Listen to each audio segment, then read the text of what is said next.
I'd like to call this meeting of the City of Elkhorn Common Council to order. It is March 3rd, 2025 at 5:30 p.m. Will you please rise for the Pledge of Allegiance? Pledge allegiance to the flag of the United States of America and to the republic for which it stands, one nation, under God, indivisible, with liberty and justice for all.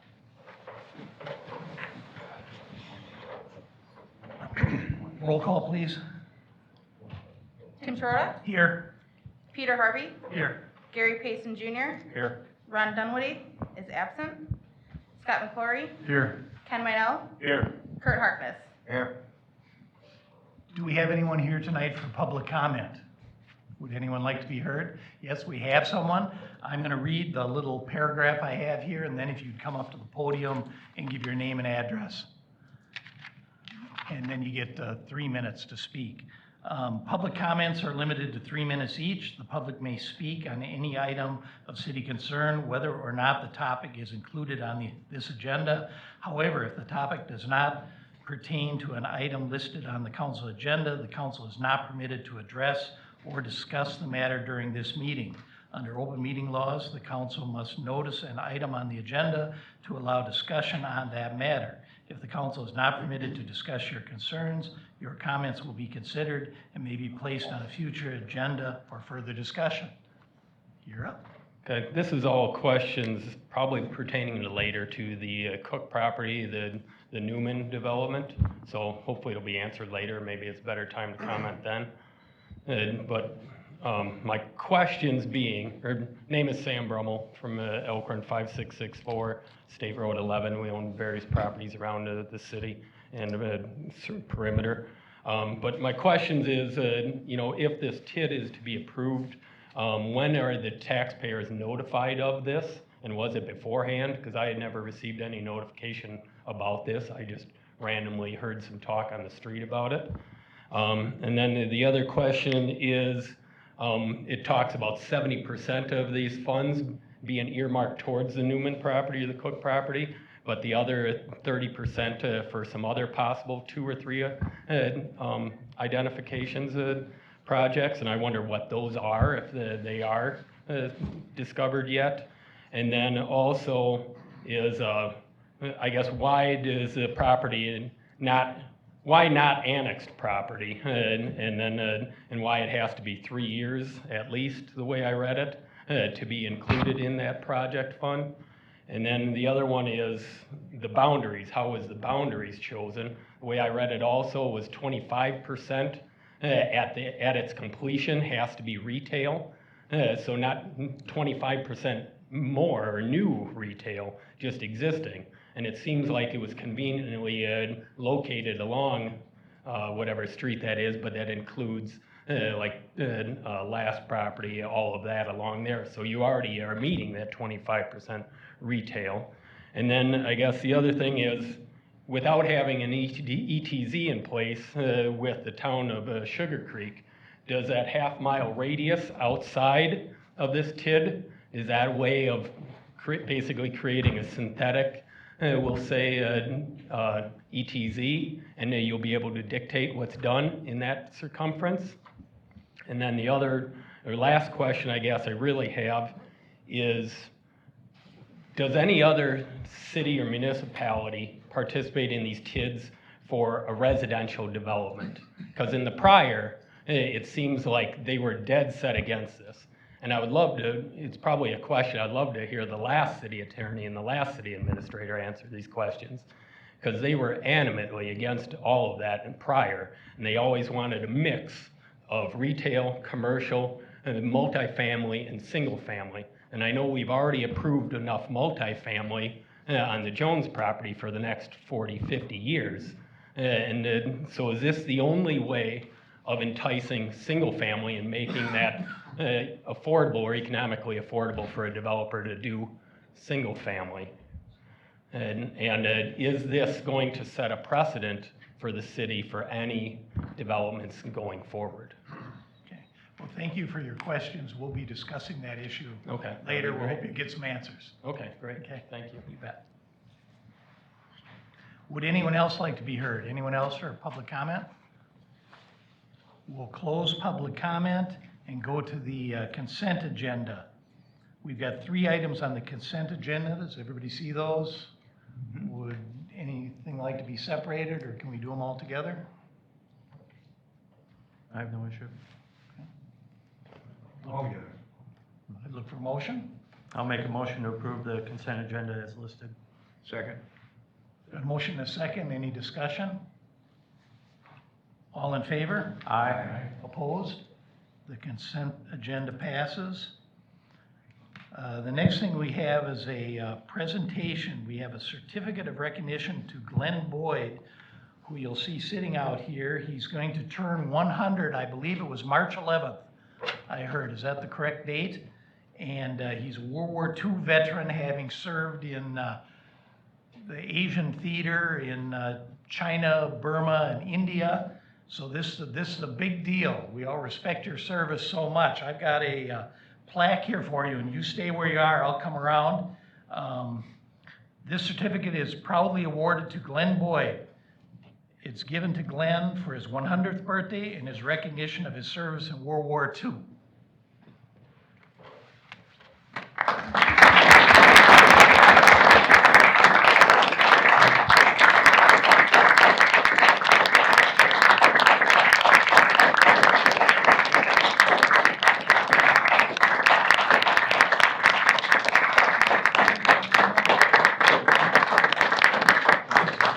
Steve, just a minute longer. Chris wants to get it.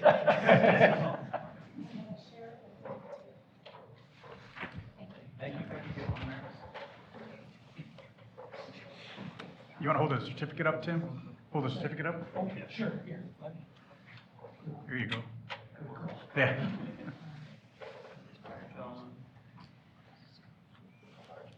Thank you. I bet you've got some scores. Lars.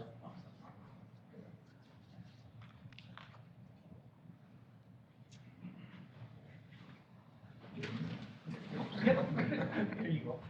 Did you want to stay anymore? Did you want to stay? You want to? Okay, just put your stuff on, I'll turn it on. I can bring a microphone too if you like. You said you'd rather leave, so thank you very much. Thank you. Thank you.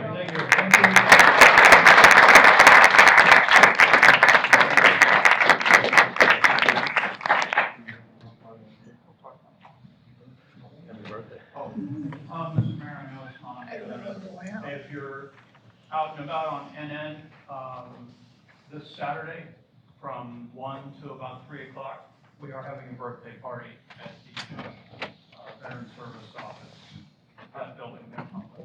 Okay, thank you very much.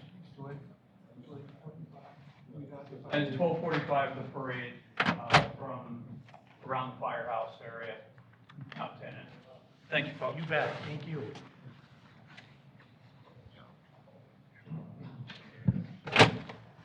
Next, thank you. We have Katie James. I was thinking to you for going. Hi, everyone. Can you switch me over? Sure. I have some very good news to report. Last summer, Carl Sorvick and I asked you to take a chance, and that was approved funding along with a grant that we were given to request additional funding for a very thorough report on the Elkhorn Band Show.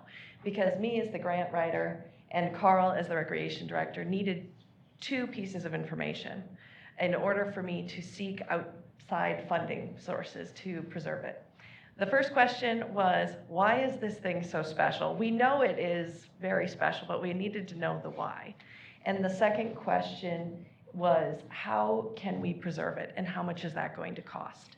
So in your packets for this week's council meeting, you had an extensive report that answers both of those questions, and that's what I wanted to share with you today. And a little bonus surprise that we were gifted as well. So you know that the band shell is listed on the National Register of Historic Places. There's actually 3 levels of significance on the National Register. Local, meaning it's important to Elkhorn, 2 at the state level, or 3 that it has national importance. Now, we all know Lincoln didn't sleep in there, and we know that the signing of the Declaration of Independence didn't happen there. So on the national level, it's not necessarily ever going to qualify as significant. But what we did discover, Neil Vogel of Restoric, who did the work, found out something very special. And that is, George Phoebe's the architect of our band show. He's based out of Phoenix, and he was commissioned with designing the Phoenix band shell in the 1920s. And he was not a musician that could ever be found by Neil, or he wasn't particularly interested in music or acoustics or anything. But he created an innovative design for the Phoenix band shell. Looking at the inside properties of wind instruments, or not wind instruments, wood instruments, cellos, violins, guitars, basses, he discovered that the design and the properties, most of them are made of spruce wood, had incredible acoustic properties. And so he designed the Phoenix band shell as if it was the interior of a wood instrument. This is directly from Neil's report. He had a professional acoustics engineer look at it, and this is the Phoebe design. You can see the one person playing an instrument in the corner there, and you can see how many times it actually resonates and bounces around before it shoots out with a blast into the public space. The engineer estimated that you can actually hear a single instrument very clearly as if you're sitting next to it for about 500 feet. So whether it was, Neil could never determine if Phoebe's design was a happy accident by someone who was just playing around with acoustics, or he was absolutely a brilliant genius. But he created the first hollow body resonator design. And you can see the Phoenix band shell up in the upper left-hand corner there. It looks kind of familiar to you. He sold 5 other copies of his design. Menominee, Wisconsin, Mount Morris, Illinois, Norristown, Pennsylvania, called the Fire Chiefs Memorial, Chief Eichmann. And he sold 2 other copies of the design to Christchurch, New Zealand, and one that they believe in Kansas, somewhere in Kansas, but those weren't never built. And then lucky number 6, the Elkhorn band shell. It was constructed in 1926. The lower portion that you see there that lines the bottom is in redwood, and the upper level is in spruce, which is exactly how they were designing wood instruments at that time. Now, we all know what happens when you expose wood to the elements of a Wisconsin winter. Something he hadn't considered in Phoenix is that it rains, it's cold, it's snow, it's all of the things. Frank Holton is pictured on the right. He had gone to look at the Mount Morris design before he purchased a copy of the plans and constructed it himself.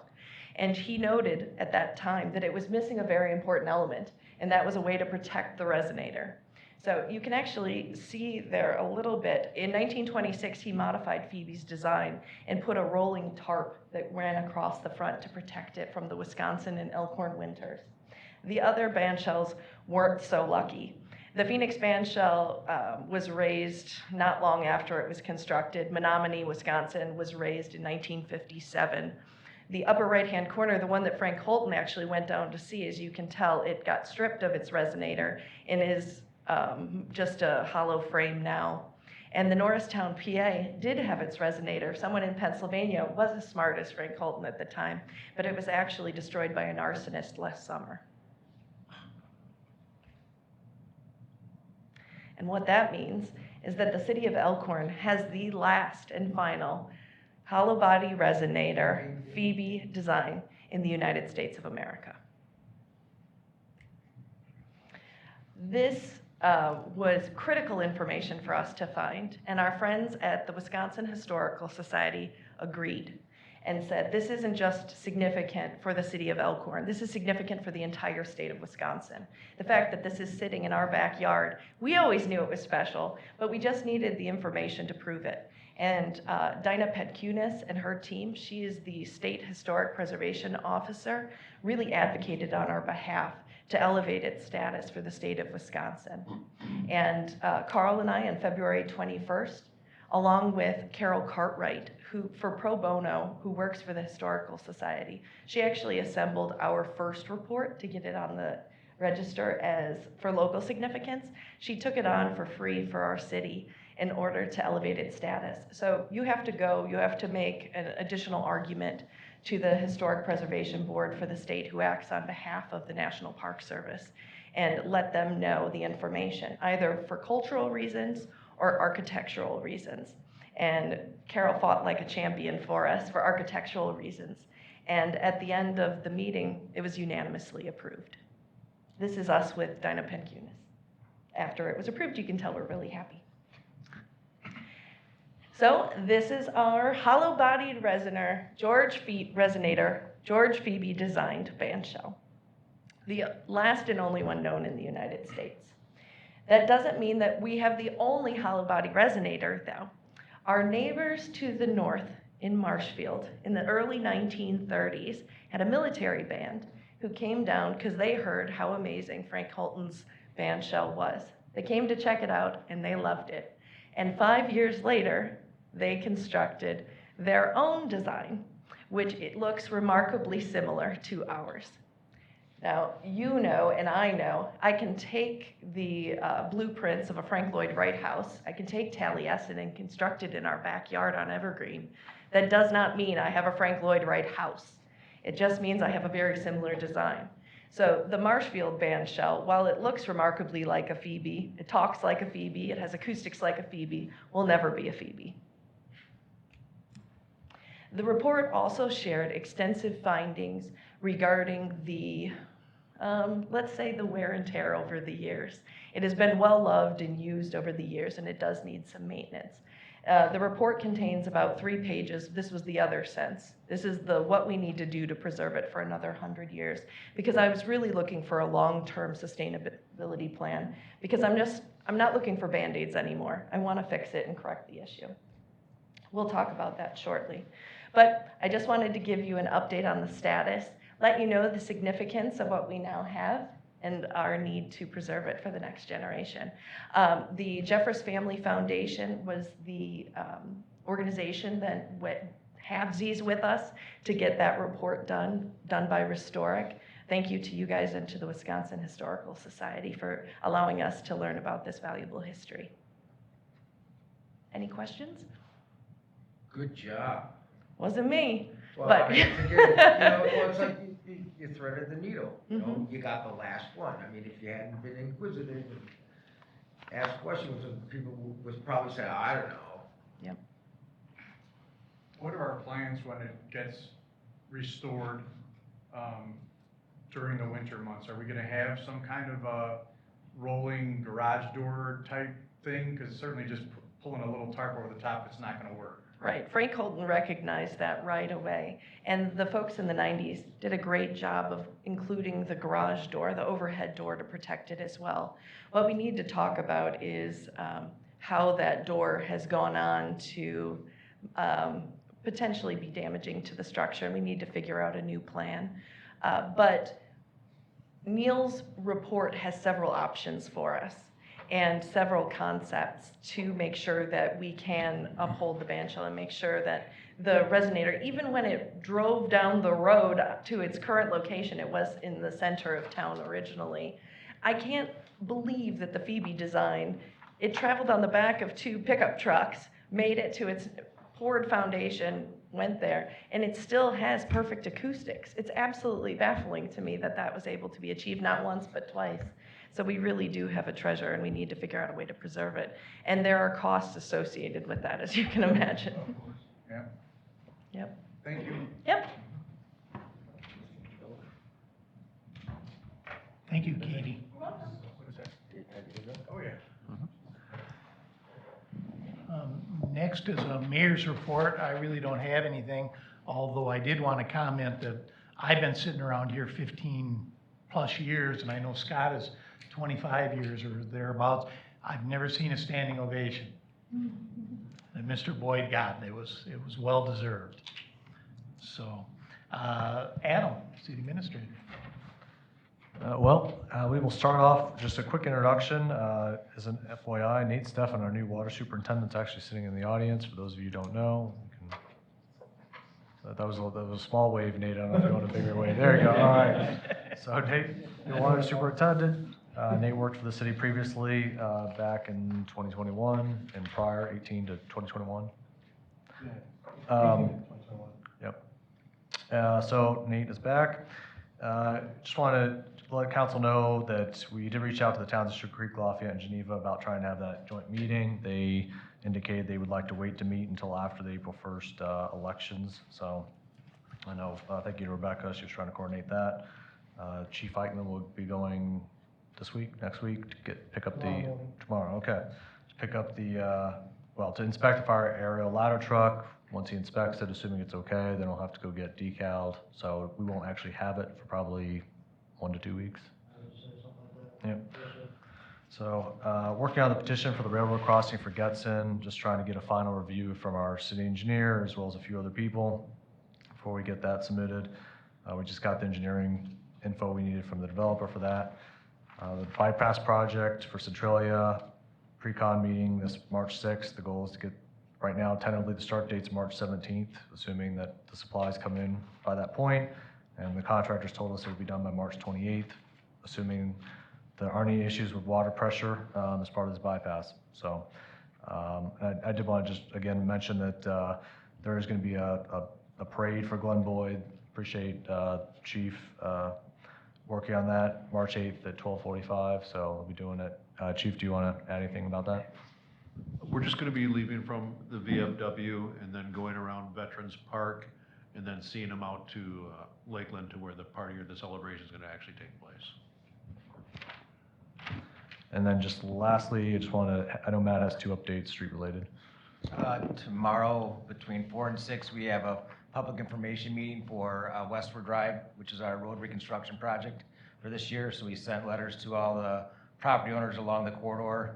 We've gotten a couple of responses back from the forms we sent out, but it'll just be kind of a general explanation about the project and answer any questions that they have. And then I also wanted to mention next week, Wednesday, DOT is having an open house for the Highway 11 project, which is from Mound Road to West Street in Elkhorn. So it goes from Delvin to Elkhorn. It includes a proposed roundabout at Highway F, which is Briggs Road. So yeah, that's Wednesday, March 12th, between 5 and 7 at the Delvin Town Hall. That's it for me, thank you. Next up, we have committee reports, legislative and regulatory. Ron is absent. Do we have anyone else with a report? I'll defer to you. I would love to, but I don't have the document in front of me, so. Adam, you want to take a swing at that, what we discussed? Well, yeah, I could just briefly say that the L&R committee discussed the mission, vision, and values. They looked at the feedback from the city employees. They were given about half a dozen options by Casey Keogh, our HR manager, did a great job of, kind of compiling all that information, and they picked out their preferred favorites. So those will be before the council at the next meeting. It was going to be tonight, but we were worried about meeting length, so we pushed it to March 17th. So. Okay, thank you, Adam. Well done on the spur of the moment. New business. We have a discussion of possible decision regarding findings from a historic structure report on the band shell and a contract with Bean Engineering for design engineering services for immediate repairs. Yes, I can take that one. So included in your packet was a memo for what the immediate repairs are considered to be. So Bean Engineering is actually the structural engineer that worked with Restric for the completion of the HSR. So basically there's 3 different scopes of the project. One is the 4x4 trusses, and one is the 6x6 columns. Both of those are estimated to be $3,300 with construction following the HSR provided by Restric. In order to do that, though, we need to have the structural engineer put it together design specs to make sure it's okay, and that's estimated the cost of $4,000. So in total, it's $7,300 of known cost at this time. And the last category for the repair scope is to reinforce the stage flooring. With that reinforcing of the stage flooring study, we actually get like a live load understanding of what the stage can support currently. So when you complete that study, you'll know what the reinforcement, if any, are to be done. And also it could be something that we are kind of mandated to say like only a certain amount of people can be on the stage floor at one time. So unfortunately, there isn't a known cost to that. And it's also a short-term fix, it's not a permanent solution. The first two listed are actually permanent solutions that were highlighted in the HSR. And then in addition to that, there's also like high and medium priority items that were in the proposal from Bean Engineering, but I just really focused on the immediate ones that if we wanted to do concerts and everything outside this summer, those things needed to be addressed prior to doing anything out there. And then the last part too is that originally we budgeted $60,000 for 2022 borrowing, and that was allocated to cover like the design and engineering services for the band shell. That hasn't been used at all, and that was up to $60,000. So that's one option that we could consider as well. If there's any questions, I'd be happy to answer them. The only question I really have is, take us through the process of how we determine that Restoric LLC is going to be the selected vendor. Don't know anything about them, so is it connected to the grant? They do nothing but historic restoration. There's nobody else that does that. I just want to know how we got to them as the vendor. Yeah, so we got to them because we did send it out to bid, and they're the only ones that provided the bid. Okay. They're pretty rare to find. Right, I'm sure. Yeah. Again, because we were, at some point, somebody was going to ask us. Yeah, no, for So, sure. yeah, thank And- you. Yeah, and they're also, I think the Wisconsin Historical Society was pleased when we selected them. And I assume that too, but I just wanted for the record that we did put it out, and this is the only person that responded, so thank you. And the money we have? Yes, we do have the money. Okay, then I'd make a motion to move forward. And I'll second. Do have one question before sorry, I didn't get it Go out. ahead, Kurt. What's that? I said, Go go ahead. ahead. Go ahead.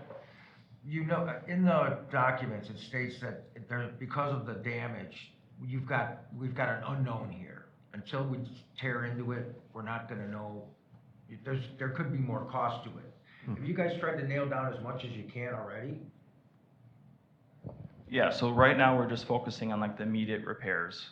And like I said, we roughly know the cost for the first two, but for the third one with the stage flooring, that's something that Right. they're gonna have to go out there and figure out. Whatever we do with the stage flooring, if there's our repairs, that'll be a temporary solution. It's not recommended through the HSR process, which if that were the case, then we would take that next step and get that known cost. So Hopefully that answers your question. you've already done an inspection of the floor from underneath it? Is it? Uh, I don't even know if it's possible. I've never seen it. Okay, so you've looked at that, because that's what I was kind of missing in what I was looking at. It's like I wasn't sure if you had an eyeball on what might be our future cost when the floor does get repaired. Yeah, so 'Cause I mean, there is obviously an unknown until you Yeah. take things apart. So I think the reason why it's an unknown is because we got an HSR completed for fully restoring the floor of the band shell. Right now, it's an unknown because it's a short-term fix, it's not a long-term fix. Gotcha, okay. So your motion, just to clarify then, would be to expend up to, but not beyond 60,000? Correct. Okay, Thank you. Yes. I think that's what you were, Yeah. Mr. Mayor, if I could just add one thing, with respect to the Bean Engineering contract, we would, to the extent the council is inclined to approve it, we would ask that it be approved subject to final revision by a city attorney. There's a couple of indemnification provisions I would like to revisit with them and see if we can get those modified. I'll amend my motion to include that. Thank you. Mr. Attorney, are the issues you're talking about on this contract, is it the things that I spoke with Adam about earlier Yes. today? Yep. Thank you. Did we have an amended second? Who said? Yeah, Peter Peter did, did, yep. okay. All right. Any further discussion? Roll call, please. Gary Payson Jr., Yes. Peter Harvey, yes. Scott McClory, Yes. Ken Minell, Yes. Kurt Harkness, Yes. Motion passes. We've got discussion and possible decision regarding proposed resolution number 2025-07, a resolution affirming the sale of Lot 73 in the City Business Park to Track Properties Group LLC. And my understanding, this resolution just gets the process going. We've already agreed to sell the lot. Is this something new where we have to have a resolution before we? Yeah, this came up a couple years ago where, I'd say probably maybe about 2 years ago, where the title company won't move forward with the closing of the sale unless we have a resolution. And understandably, it's tough for us to have the resolution when you guys approve the sale, because we don't know what the price is gonna be, we don't know what the closing date's gonna be, we don't have any of the information, so that's why we have to submit this resolution affirming a prior decision. Okay. I make a motion to approve Resolution 2025-07. Second. Got a motion and a second. Any discussion? All in favor? Aye. Opposed? Resolution passes. We've got discussion and possible decision regarding proposed resolution number 2025-08, a resolution creating tax incremental district number 5, approving its project plan and establishing its boundaries. How do you want to proceed with this here? Well, I guess we had Joe Murray from Ellers, along with Brian from Ellers, who both, I'm sorry, Frank, my bad.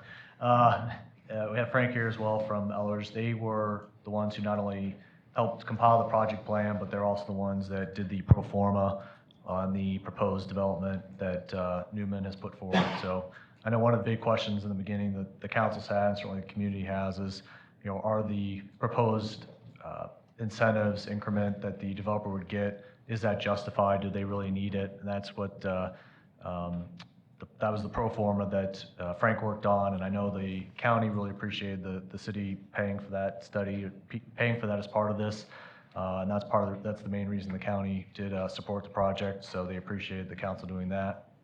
And just as an FYI, if the council approves the TID tonight, it still would have to be approved by the Joint Review Board, and also this would create the TID, but it isn't finalizing the deal with Newman. We still have to enter a development agreement with Newman, which is gonna, sort of set out what the increment actually is. I know the proposal is 70%, but that won't be finalized until we actually negotiate that development agreement. That's when they have to provide, the bonds for the public improvements. So all that still has to be done. This isn't approving the project itself. It's just creating the TID so we can then move forward with the development agreement. Newman has submitted their GDP to the planning department, so that still has to go through the planning and zoning process. So this is not a, sort of a final approval of everything. It's just the approval of the TID and then the recommendation of the GRB. So with that, I'll give it to Joe. Thank you. Good evening. I'm Joe Murray from Ellers. I'm proud to be the city's financial advisor. As Adam mentioned, tonight before you is the resolution to actually create TID District number 5. Matt, could you please go to, perfect. This is a very large tax incremental district. It's roughly 332 acres of area. It's proposed to be a mixed-use development. If you recall, I was before you, I believe it was this last summer, talking about trying to eyeball what kind of layout and what area you wanted to incorporate into a tax incremental districts. And as you see, it goes way up to the north, and then it goes down to the west side of the city. The west side is the area that's being proposed for the Sugar Creek Ridge development, the first and main development. It's calling for the construction of 163 single-family homes. There are 3 other prime development parcels, primarily vacant parcels, that have been acquired and potential for development in the future. That'll be coming up whenever a developer comes online. This tax incremental district right now is being created and considered for the Sugar Ridge and the Newman development. As I said, it's going to, the Newman and the Sugar Creek Ridge project is roughly 61 acres of the total development, or the total TID, and that's going to be 163 single-family homes. The expectation is, besides increasing additional property values, potential customers for the businesses downtown and within the city, it'll also generate additional school children for the Elkhorn School District. The estimated project plan that's before you, I believe you all received in packets over the weekend, calls for roughly $16.6 million in project cost. That includes $16.3 million identified for potential for development incentives. As Adam mentioned, the project plan and the TID district is just, it's like a budget, it's a framework. It doesn't approve any of the final details. The actual percentages and terms are subject to a development agreement that is yet to be negotiated. This is just, like I said, think of it like doing a budget. But it's calling for $16.3 million of development incentives and then $290,000 for ongoing city administration and planning costs. As I said, this is only for the Newman development. The other 3 developments may have other incentives and other additional costs or project costs that could be identified, but those will need to come back before both you, the city, as well as the Joint Review Board for final approval, if and when those developments might come up. The total project being proposed from Newman is expected to generate roughly $17 million of value. This is for the, excuse me, for just that parcel, the 61 acres in question. The projected cash flow, and I'll go through the project plan in more detail as you'd like. The project plan calls for the cash flow, projects that the district will be able to cash flow and be able to close within 17 of its 20 years maximum life as a mixed-use district. We're projecting that the district will be able to be closed in the year 2043. The summary of findings are on page 4 of the project plan. These are the important items that need to be included and are included in your resolution. That the project plan in the district is, number 1, it's the but-for test, and that but for the creation of the district, the development would not happen or would not happen in the timeline or in the manner or the quality that the city desires. As Adam mentioned, as part of the process, the city took an extra step, and I applaud you for that as well. And as Adam mentioned, the county was very pleased that you took that extra step to demonstrate to yourselves and to the public that the developer does need the incentive to make this project work. And I'd be happy to turn it over to Frank Roman, who did the actual analysis, if you have specific questions about the pro forma. But based on the pro forma and a pay-go incentive, where the developer only gets the incentive based on the development that they actually generate, the internal rate of return is still negative 0.29%. Based on the analysis, the rate of return is not positive. It is a 0.29 negative. We would project and expect that this type of development would have a rate of return of roughly 12 to 18%. So even the demonstration is that even with the incentive, this project is still definitely needing the assistance to make it happen. Number 2, that the economic benefits of the district as measured by the increased employment, personal income, and property values more than are sufficient to cover the cost of the project. As I said, the cash flow does say that this will cash flow and pay off by 2043. Number 3, that the benefits outweigh the anticipated tax increments due to the overlying taxing jurisdictions. As you recall, when you create a tax increment district, the city and the district captures not only the city's tax revenue, but the revenue generated from the school district, the county, as well as the tech college. All that tax incremental value and revenue generated is captured by the TID. That's the source of revenue. But it's important to keep in mind, as item number 1, that but for this TID being created, this development wouldn't happen. So there really isn't any lost increment or any value or tax increment to those taxing jurisdictions, because this development wouldn't happen but for the tax district. Number 4, at least 50% of the area within the district must be suitable for mixed use. We project that it's roughly 92% of the area suitable, so it meets that criteria. Number 5, proposed land for the newly platted residential cannot consist more than 35% of the area within the district, and the density of the newly platted residential must be at least 3 units per acre. We are projecting that the density, that 27.8% of the land area will be newly platted residential, so it does comply with that standard. Based on the foregoing, the district does qualify as being considered as a mixed-use district. Number 7, the project costs directly relate to promoting mixed-use development within the district.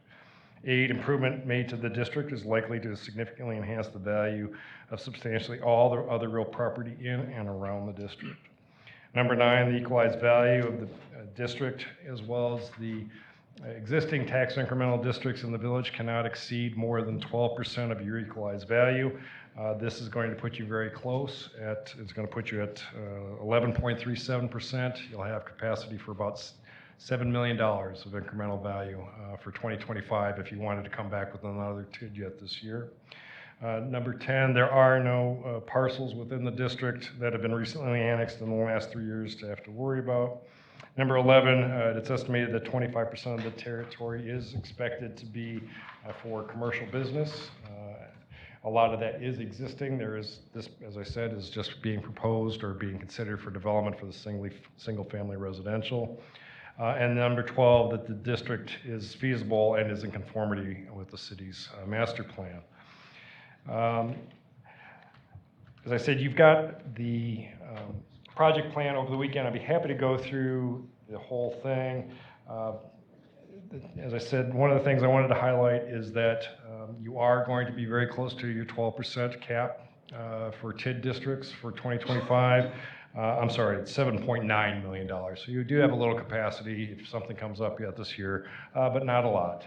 Based on the areas, as you can see, this is a very big district. It encompasses 442 parcels. The important thing, section 6 that starts on page 29 of the project plan, I call this the kitchen sink. This includes all the potential eligible project costs that are eligible by statute. They're not to say that you're going to incur all those costs, but we list them as being eligible. As I said, the biggest one that's included in the plan are development incentives, starting on page 33. As was noted, the TID plan projected 70% of the incremental revenue being generated from the project being the incentive. That would, based on the 163 homes projected and a 2.5% appreciation factor, that is expected to generate $117 million of value for the Newman development. Excuse me, based on the current tax rate of $15.86, we expect that that would project and generate roughly $23.2 million of incremental revenue to help support the district. And the 70% development incentive is $16,270,670. As I mentioned, the expectation is that the village will the city will negotiate a pay-go arrangement where the developer will only receive the incentive based on the actual performance and development that they generate. If it doesn't develop as quickly or generate as much revenue as projected in the project plan, they won't receive as much money back. It's purely putting the risk back on the developer to say, if you want the incentive, you've got to deliver. You get paid based on how well you do. As I said, there are also 3 other potential development sites that haven't been discussed, but those project costs will come back in the future. Matt, if I could just have you turn to the cash flow, please. It's on page 48 of the project plan. Is the project plan in the packet? Yeah, yes.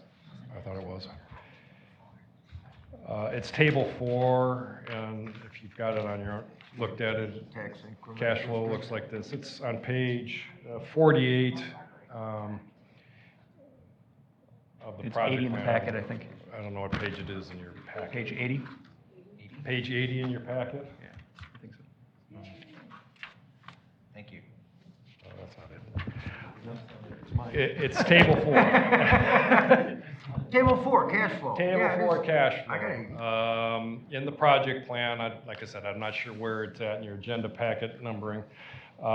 This shows the cash flow showing the $23 million of incremental revenue projected to come in as part of the TID. In the middle columns that are in green are the project expenses. You'll see the 70% equates to that $16.3 million of incremental revenue for the incentive. The ongoing expenses are next to it. Total project cost of $16.4 million. As you go all the way over to the right on that table, if you've got it in front of you, you'll see the green row that's highlighted. That shows that in 2043, there should be enough accumulated fund balance of $5.2 million with only $3.8 million of expenditures outstanding, so it should have enough money by 2043 that it could close ahead of time. There it is. I'd be happy to go into more detail about any more of the project plan as you'd like. That's a high-level overview. As I said, I have Frank Roman from our office if you have questions about the forma that was done, but I'm happy to answer any questions you might have. I'm looking, I don't see it in the council packet. I see the resolution and without the attachment of the packet with the, That's what I had too. yeah, so, yeah, so. with I'm that- sorry, but I thought it went out. in Yeah, the no, agenda packet. it was supposed to. It seems like there's a, I don't know, miscommunication or something. So that's why that you couldn't find it.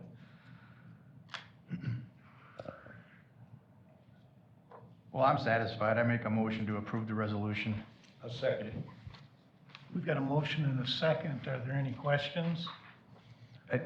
Actually, I do have one. Yeah. I don't know if this is the right time to ask this question or not. Is there a possibility of putting together like a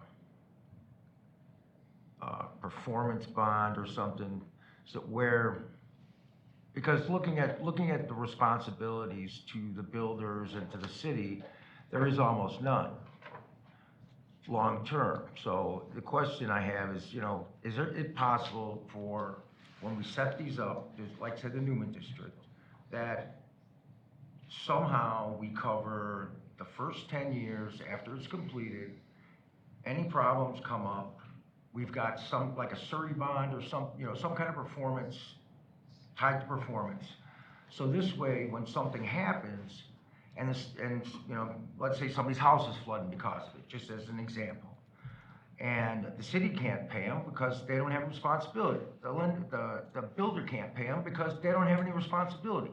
So is it possible that we can set this up at the beginning, so then 10 years down the road, if anything comes up that was, in the ground and we didn't know about, or, whatever the situation is there any way to protect the people that may be affected by this and have a real option to be able to stand behind wanting to do the best for the citizens?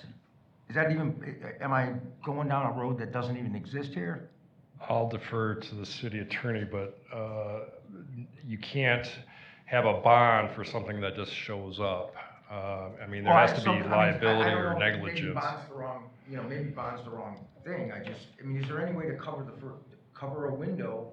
Well, you could do as part of your negotiation of the development agreement, you could put in performance guarantees, you could put performance bonds to say that it has to be built to city standards, which I'm sure it would have to be, and say that it has to be a 2-year warranty period. I don't know what you do for other subdivisions. It's probably been so long since the city's had one.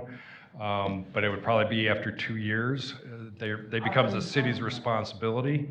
In your example, if a house gets flooded, it would have to be there'd have to be a liability proven that it was negligent, constructed Right, I understand. And inappropriately. sometimes that happens.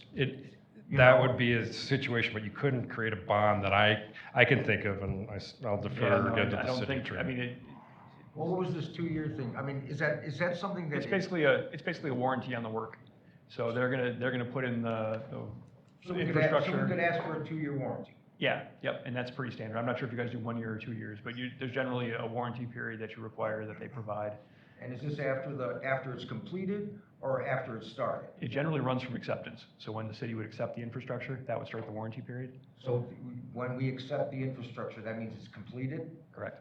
Okay. Yep, and something showed up 10 years down the line, there's gonna be proof issues, because if it didn't show up before that, it kind of raises questions about. If they have some kind of viable financial support for stuff that shows up that, become sins of the father that we all have to deal with that we don't have a budget for. Yeah, no, I think it's, at that point, if nothing had shown up until year 10, I'm guessing that the developer. Oh, no, like I said. I'm just saying, right, I think the developer would probably push back and say, we didn't cause that, something else caused that. Yeah. So there's gonna be factual issues, there's gonna be all Well, those right, issues. of course, it's not just, it's to have there as an option, because right now, the way it's set up, the city can't pay if it wanted to.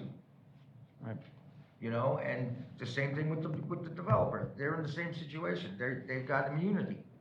And I'm just trying to, you know, everybody's seen a project that was supposed to go one way and goes another way, and then who foots the bill? It's the citizens, and I'm trying to protect them. So, I mean, if there's something, if we can somehow, I don't know, like I said, I don't know if now is the time to put it in, or if it's gotta go into the other agreement, but if there was some kind of protection as a guarantee, I would certainly appreciate it. Yeah, That I would think be part- It'd be part of the development agreement, and we'll have to think about what that would look like. Thank you. I'm sorry, I'm just for clarification. So the good news is it was in the packet. It did get sent out. Long story. If you opened up the packet on an S drive, it wasn't in that one. You must have saved it separately on yours. So that's, That could be. yeah. All right, so yes, it is in the packet. We are all good. It was on page 80 or so, I think. Yeah, Matt's got it there. So just wanted to clarify that. It was in the packet. We are all good. They're mine. I guess I'm interested if for some reason this Newman development went south on us, I don't anticipate it, I think, you know, everything looks good. But if it did, what kind of situation would the city be in with having a new TID district with no development? Do you close it early? Is there financial cost to us for that? No. If the way this has been proposed, and I expect it will be followed through with your development agreement negotiations, if it's set up as a pay-go arrangement, the developer only gets paid if they build and generate revenue. If they don't generate any revenue, nothing coming in, nothing's going out. This is not like TID District number 1, I believe it, correct me if I'm wrong on the number, but the project down on south of the interchange where the city incurred debt to put infrastructure in with the if you build it, they will come philosophy, and it just hasn't happened as quickly as everybody thought. This arrangement as it's proposed and will still be negotiated is that if they don't perform, they don't get paid. So there's no liability on the city's behalf. If for whatever reason Newman were to walk away and say, no, I don't want to do this anymore, you could either keep the TID district open, but the 20-year clock starts after today. As soon as you adopt it, that clock starts, or you close it and you could redo the exact same boundary, and I could be back in front of you in 2 months through the process and say, well, here's a new developer. We're going to start everything over and going through the entire process. So there is no, based on the way it's being represented in the plan, there is no liability to the city as part of this project. Okay, thank you. Does anyone else have a question? So then the developer's putting the infrastructure in on top of building the houses, and they're completely responsible for it? Is that kind of how this is working? That is the expectation in the project plan. Okay. And again, that will all have to be hammered out with the Sure. development agreement, but that is the way it is represented in the project plan. And So so that- these numbers are projected after the finishing date in 2027, and that's when it's expected to start creating. The increments, the expectation is that they are going to begin development and start their work this year. I'm just flipping here real quickly for the increment projections. 134, the last building. The expectation, though, is that, lots were expected to be sold. Work is expected to begin this year on clearing the land and getting it ready, basic, to add $1.7 million in value. In 2026, the expectation is that 6 homes will be built to add another roughly $2.4 million.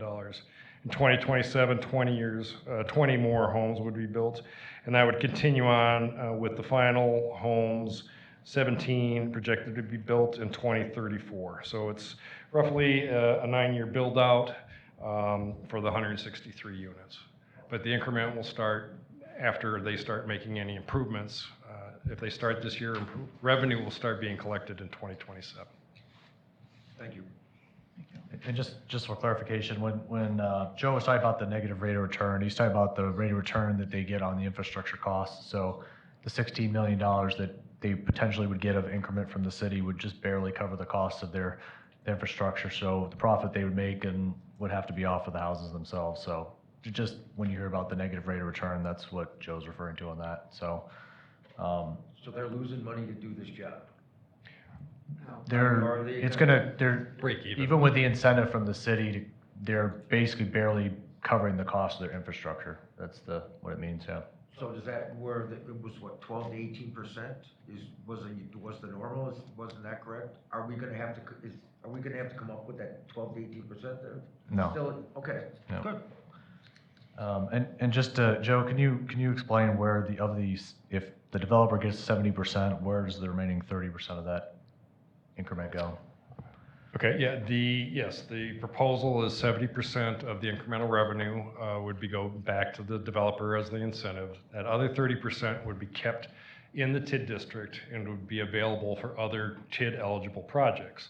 So if there were another project that came up within the district, a street improvement, or something within the district that the city wanted to pay for, that 30% could be used to pay for those improvements. So there is money that's coming back in to provide for other potential improvements. They haven't been identified yet at this time, but that revenue will be available to the city during the entire 20 years. So But is that money used to then close the TID early? it can be used to close, it'll be building up. The cash flow was just on the screen a few minutes ago did not show the city spending any of that 30%. That's why it was closing within 17 years.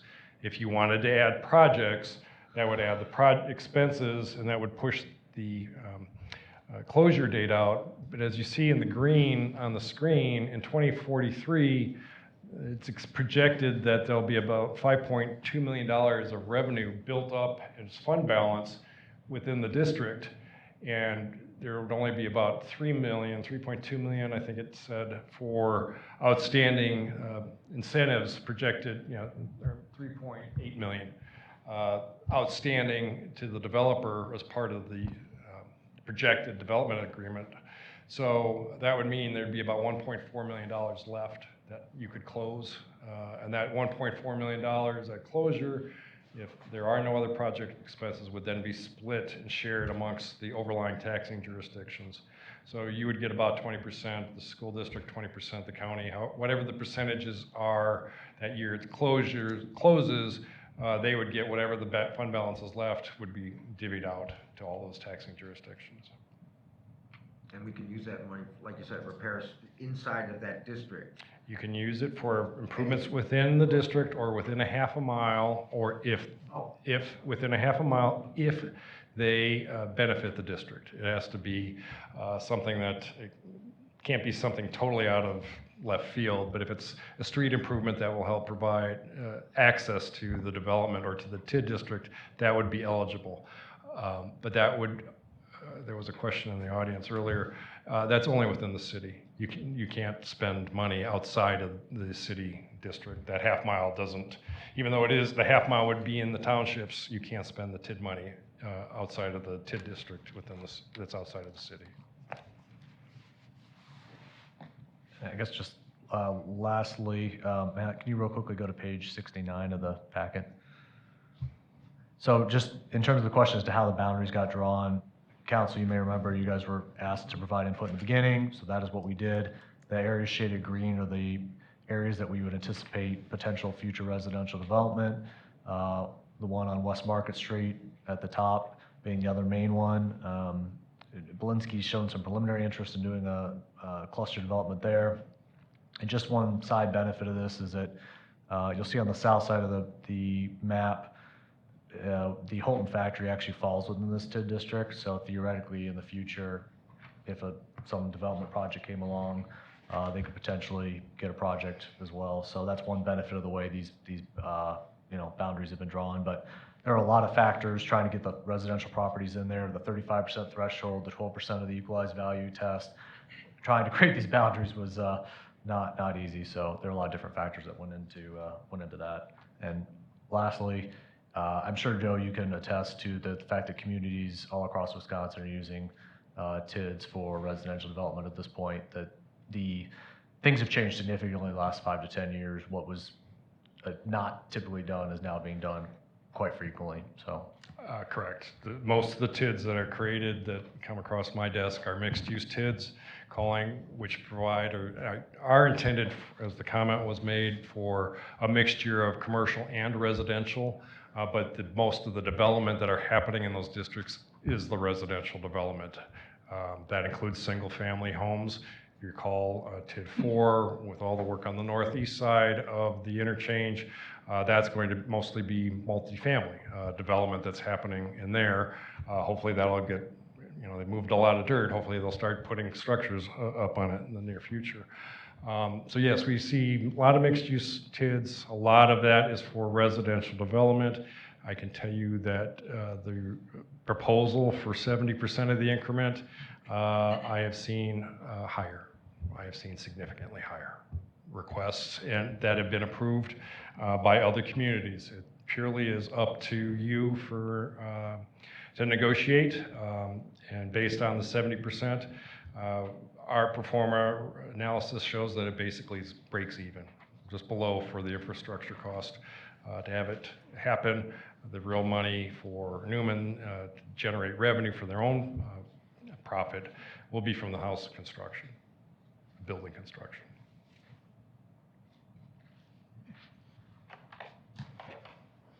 All right, well, thank you. We've got a motion and a second. Can we have a roll call, please? Yep. Scott McClory, Yes. Ken Minell, Yes. Peter Harvey, Yes. Gary Payson Jr., Yes. Kurt Harkness. Yes. Motion passes.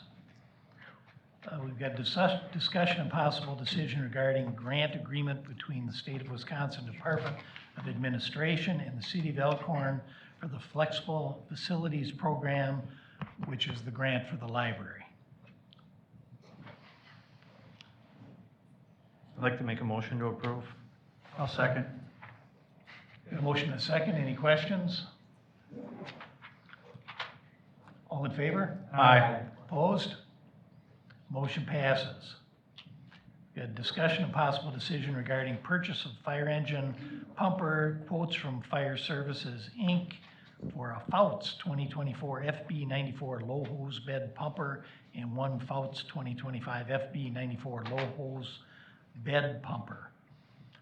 This is the truck that Alderman Harvey brought up the other night, and we got on the agenda. I think you've done some research on this, Adam. You want to start out? Well, I can just say that. Or the chief? Yeah, I think Chief Heitman got the quotes, and I don't know what you want to share. So the first one is the 2024, which is available now, 25 model.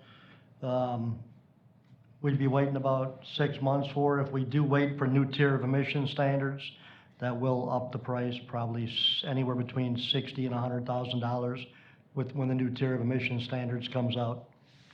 So trying to beat that, because who knows what that's going to look like as far as longevity of the motors also.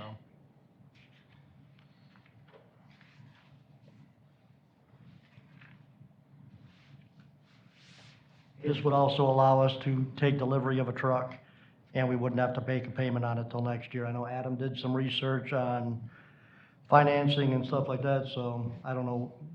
Him and I have discussed a few things. I don't know how that works and how the city pays things off, so this is just one option to get us into something a little bit newer, so we're not sticking so much money into old trucks. This truck was originally for the 26 budget. Correct, sir. So the townships have not approved purchasing this truck, their share of it yet. No, sir. Much less getting it a year early. So we'd be going down that path again if we tried to get this done. And this is purchasing, not leasing? Yes, Right. this is a lease with option about, or. lease- This is purchase. And we wouldn't have to put a penny down? Nothing? You would have incurred interest from the time we took delivery of it till the first payment. So that's a year, right? It would effectively would be a 1-year lease with the interest being added to the purchase price in a year. It doesn't really benefit the city to do that, because if you bond for it now, you're not gonna make a payment now anyway. And again, I'm not advocating this, I'm just saying, the reality is, whether we lease and agree, to buy it now, add $50,000 of interest to it and pay that a year from now, we're still incurring the liability now, we're still on the hook for it now, which is the same thing as if we were to actually bond for it now. So whether you do the 1-year lease, you buy it now outright, the effect is still the same, which is we're incurring the liability to pay for this, and we've incurred the debt for it. So, just throwing that out there, so. I was confused by it, that's why I'm asking. Yeah. As I was talking about purchase, talking about lease, and wanted to clarify. You know, it is important, and we do need a truck, but we don't, right now, I think we're sort of up in the air with the townships. I mean, we're not gonna meet with them until after the spring election. And, you know, we keep moving forward, and then we sort of let them know after we do something, rather than get a commitment from them to us on purchasing a vehicle and letting them know what it's gonna be, you know, how much money it's gonna be. And if we continue to do that, I can see where they get mad. And I think there comes a time when we should, when we look at purchasing a truck, have the backing of the townships, if we're still all gonna be in it together. And we won't know that till after April. There's a lot of money that we're talking about, last meeting was, how many fire department houses do we need? And Right. we had that situation with the ladder truck, now we're doing with another truck. Right, we just Yeah. keep doing it, and I think we gotta get their okay, and we're all in it together, and let's go out and let's get this truck, but we don't have that. Right, I agree. Absolutely. I We should be think treating them like our partners. I mean, that's what they are. And I think you're right on, Ken, you're right on the mark with it. Thank you. Peter, do you have? Yeah, you are, you are, and I totally agree with what you guys are saying, but the only caveat is that we've had another catastrophic failure, so it wasn't like they're trying to push this truck into this year's purchase because, hey, it'd be great if we had another engine.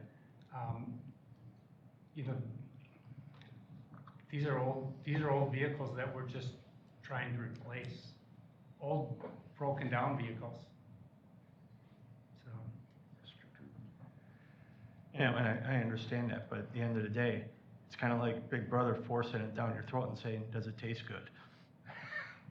I agree with what you're saying, so.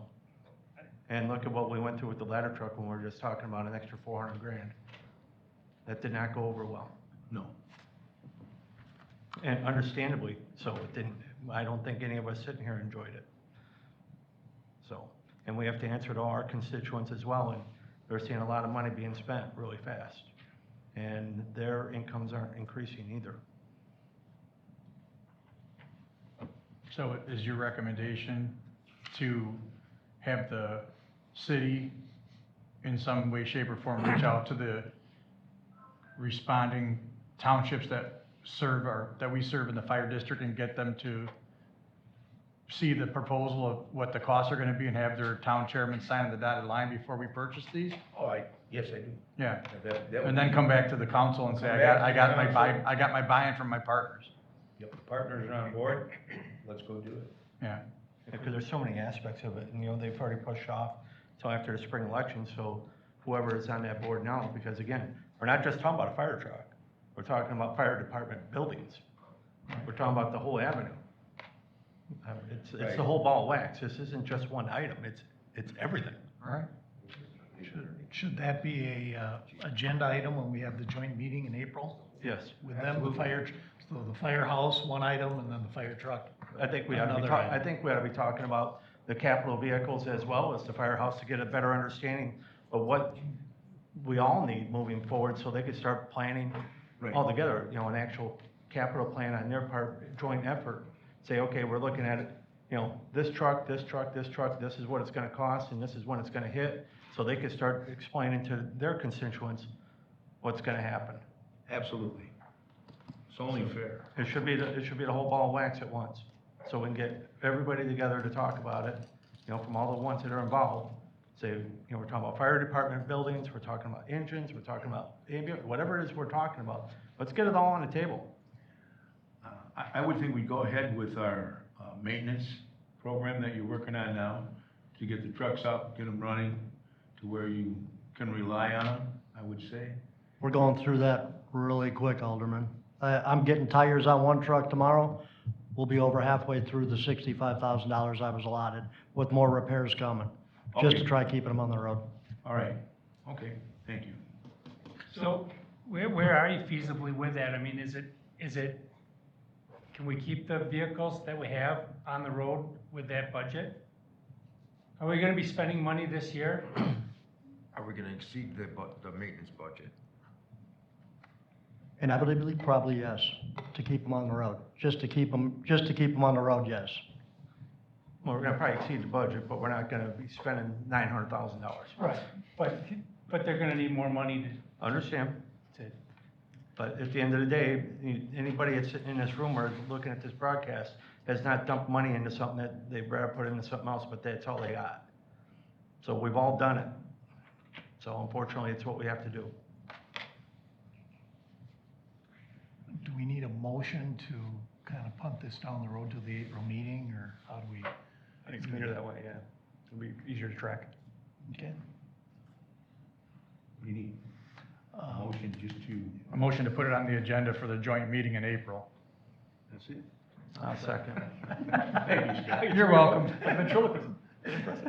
We've got a motion from Ken and a second. Any discussion? All in favor? Aye. Opposed? Motion passes. We've got discussion and possible decision to surplus fire truck vehicle number 2660, which is a 94 Mack Marion equipment dive truck. Is that going through the system of surplus? I'd like to, this truck has been out of the building since I've been here in October of '23, 3 times. And it was just for training events.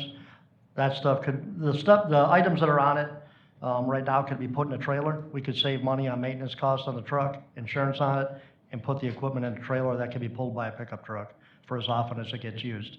It would save the money, get rid of that. I have some other projects down the road that we'll talk about, trying to save money on for the city that vehicles we don't use that often. It could be used, a trailer would suffice instead of a vehicle. So does this go through the state surplus program that we normally use? Should. Is that, We would put it on govdeals.com or gov surplus. Wisconsin Surplus. Wisconsin surplus. What kind of conditions that truck in? I mean, has anybody, nobody's. No, that one was not, because we don't use it, and that was one I planned on getting rid of, so I did not have them spend the money to do anything with it. It's a 1994 Mack. I mean, it's older. Your memo includes purchasing a trailer for the UTV. I assume you're gonna be putting something out there to get quotes or bids for that trailer, and not just gonna go buy it? Correct. It was just your suggestion of what you'd like to use, depending on what we get out of it. Probably the dive equipment for this one. The other truck has an ATV on it, or UTV on it. The truck has a rollback bed. That one, I didn't ask to surplus at this point yet, because it is coming into brush season. I need to get that UTV around if we need it. We had two trailers in the CIP for 26, I think, for equipment for the dive truck and for the UTV. Okay. yeah, I guess we're looking for a motion to surplus that 94 truck. I'll make that motion. I'll let him second. Got a motion and a second. Any discussion? Roll call, please. Scott McClory, Yes. Peter Harvey, yes. Gary Payson Jr., Yes. Ron Dunwoody is absent, Ken Minell, Yes. Kurt Harkness. Yes. Motion passes. We've got discussion of possible decision regarding awarding a contract to J.H. Hassinger Incorporated for the 2025 Lakeland Water Treatment Plant HMO Rehab Project.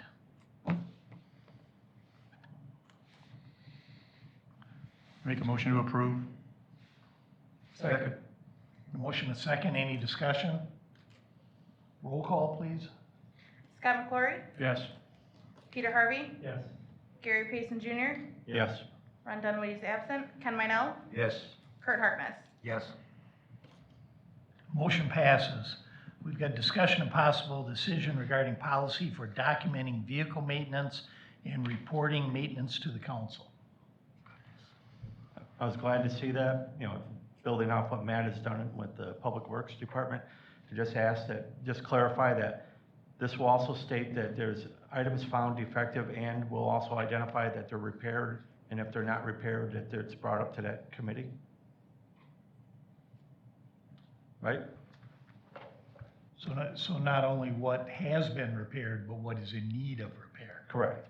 So the committee is well aware of what's been done and what hasn't been done, and then it's communicated to the council what has or has not been done, so we don't get caught in a position that we're caught in right now, ever again.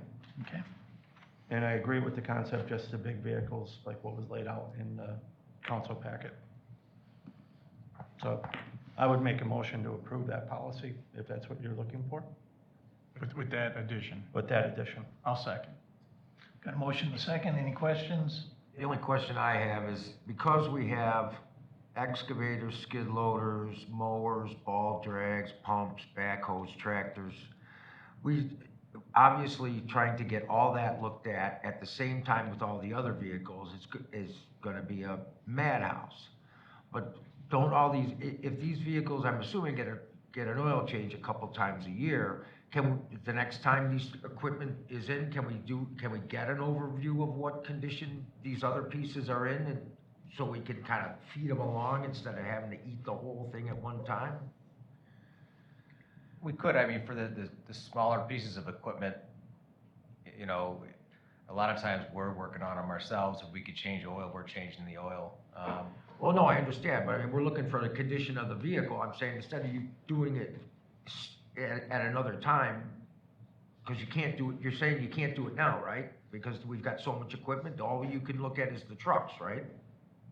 Well, I just say and maybe this will help kind of hopefully clarify, is that for our snow fleet, all of our larger snowplow trucks, usually those go in October, November, I'd say September, October, sometime in that time frame, right before they're needed. And they all go in and they all get looked at, and whatever repairs are necessary, hopefully we're getting those repairs done if we could, you know, afford to do it with the budget. And if not, then usually we'll be coming back here to talk to council about it. And it's the same thing too, when we go into springtime, and that's when we're breaking out all of our mowers and we're taking. Well, that's kind of what I'm asking. It's like, when spring comes and you break out all the stuff, can you do the review at that point? So like, as we go through the year and the seasons change, we'll understand the condition of every piece of equipment. Yep, that's how we practice now. Okay, great, thank you. Yep. Anyone else? We've got a motion and a second to adopt this policy with a slight change. Yes. And all in favor? Aye. Opposed? Motion passes. And lastly, we have a discussion of possible decision regarding the process for filling the upcoming vacancy in Aldermatic District 6. Typically, we have asked interested parties to make their interest known and then give them a few minutes at the podium to, I guess, talk about themselves, and then the council votes and elects someone, they get seated. One question I have is, what kind of time frame between putting out a notice for interested parties to apply to which meeting? Is it 2 weeks enough time? If we wanted to have people here at the second March meeting, or? Well, when you took over as mayor, Peter, when did you sit down in front of us? I think it was like a month. Yeah, I think Because you had to have time to post it, people apply for it, and then, then we did it, and then we found out that we have to vote publicly, Yes. not secret ballot on who, what, where, when, how, So we're talking the first meeting of April. which would probably be right around the same time as reconfiguration, right? Yeah, the reorganizational meeting is scheduled for April 15th, so it'd be a week before. Would this be on the agenda for that meeting then, the reorganizational meeting? Well, this could be on the April 7th agenda if you wanted to, yeah, have the interviews on the 7th, vote, and then have that person come and be seated at the 15th. That would That would make a lot Yeah. more sense. Mhm. Yeah. Because then you do the reorg all at once with the new election, blah, blah, blah. Is everyone agreeable to that? Yes. Do you need a motion? Or what? Yep. Need a motion to go ahead and post Alderman District 6 job with the idea of interviews and by April 7th, and then putting the person in position by the 15th of April. Second. We've got a motion and a second. Any discussion? April 7th and April 15th are a week away. Don't they need to be 2 weeks away? If I'm looking at the right calendar? How's that gonna work? The 7th is the first Monday. But by state law, the reorg has got to be the. On a Oh, Tuesday. gotcha. Tuesday. Thank you. What, All right. what day is the election? We've got The first, April April Fool's Fool's Day. Day. Okay. All right, so we've got a meeting on the 7th and the 15th. We also have one on the 21st. Right, the 15th is the state required reorg meeting. Right. And Okay. then we go back to our regular meeting. I'm gonna put that in my calendar before I get it. All right, we've had a motion and a second. All in favor? Aye. Opposed? Motion passes. Motion to adjourn? So moved. Second. All in favor? Aye. Opposed?